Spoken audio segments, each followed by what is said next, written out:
So I'm trying to compose my blog post for tonight.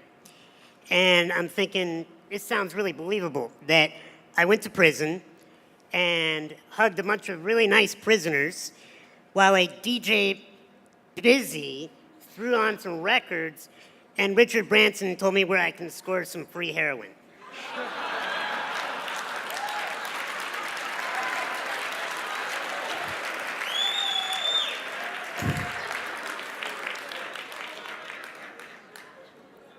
True story.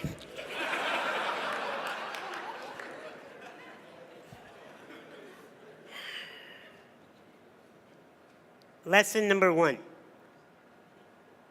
Never believe a prediction that doesn't empower you.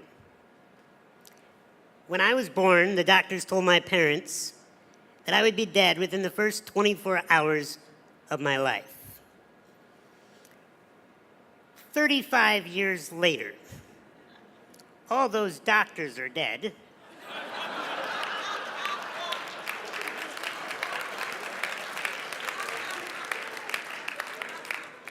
And I am the only doctor that remains.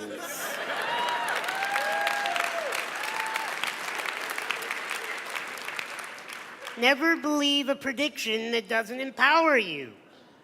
How many predictions have been thrown at you your whole life?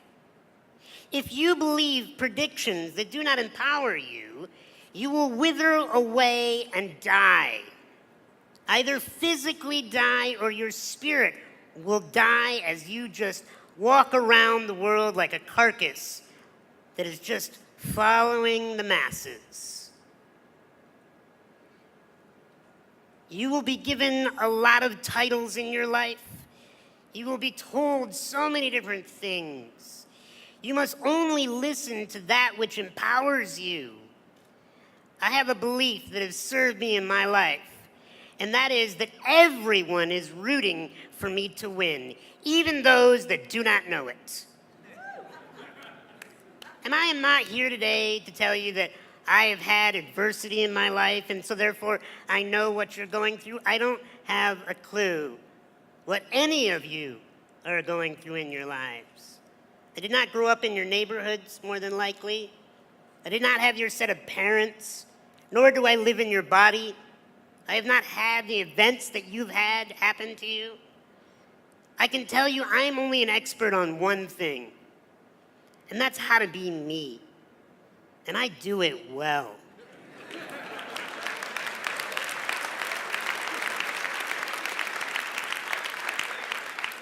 But it's not come easily. I've gone through things that I don't wish upon anyone in this room. I've had metal rods pulled out of bone marrow while I was awake. I've had jaw infections where teeth had to be extracted and I can no longer chew my own food. I have to get up every day and be showered and cared for physically by another human being. Fortunately, she's a gorgeous woman that I married.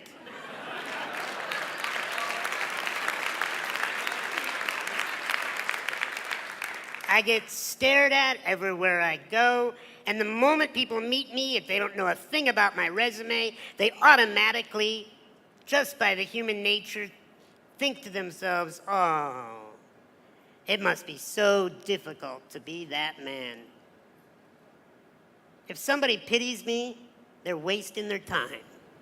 Because I have chosen a life of strength. And I am here to help you choose a life of strength. But I'm going to tell you, we've talked about drugs here.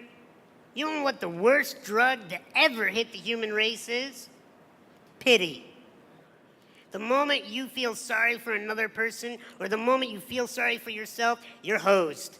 You are totally, completely frozen in potential. We cannot pity ourselves. We cannot pity you. Yes, I get to go home today. Yes, I get to have what many would call freedom, but I'm going to talk to you about freedom, about what I really choose to see freedom as. Because like I said, you cannot believe predictions that do not empower you. The second lesson today is you are not your condition. You are not. I am not disabled. Sure, I'll take the handicap parking privileges. But that does not define me as a man. Not able. I've been looked at and treated my whole life as if I am not able. I have had to rise above and show people that the only disability is one's refusal to adapt. You have to adapt to whatever environment you're in, even if it's prison. And what does adaptation look like? I think it looks like celebration. Because when you meet people that are celebrating their life, you want to be around them. You want to learn from them. You want to do business with them. You want to hire them. Look, if you do not want to be seen as a prisoner or a convict when you get out of this, or even while you're in this, then it's an attitude. It is a belief in yourself that you bring value to the human race, no matter what your current condition, title, or stature is. Because if I believe that I'm disabled, I would wither up, I would be shy, I would be insecure, I would be afraid, I would act like I need your help. And the rest of humanity would be okay with that. But I choose something else. I choose to be strong, I choose to be a leader, I choose to have words to move this planet. I'll tell you why I was born. And I hope it inspires you to find out why you were born. I was born to rid this world of insecurity. Because when a human being is insecure, they do stupid stuff. When we feel like we're not enough, we chase external validation and external objects to try to tell us we're enough. Thank you.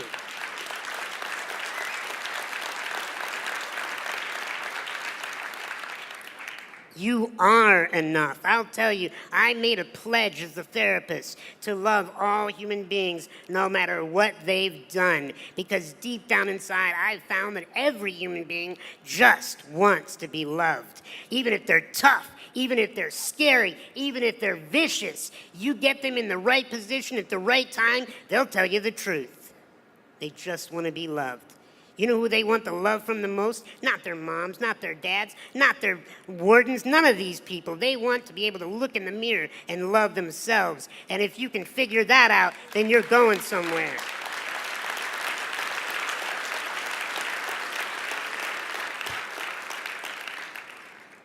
But you cannot feel sorry for yourself. When you feel sorry for yourself, you will wither. But there's a contradiction to feeling sorry for yourself. At the opposite extreme, it's what I call bullying yourself, beating yourself up, being your own enemy and telling yourself that all those predictions, those negative opinions, they're true, they're right, you're washed up failure, you're not going to amount to anything. Bullying yourself is the most dangerous thing that you could do. You cannot afford to pity yourself. You cannot afford to bully yourself. You have to love yourself. Because the last lesson that I'm going to share with you today, that is, I'm going to teach you what the real prison is. It's not surrounded by barbed wire or electrical fences.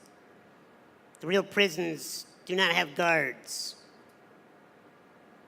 The real prison's up here.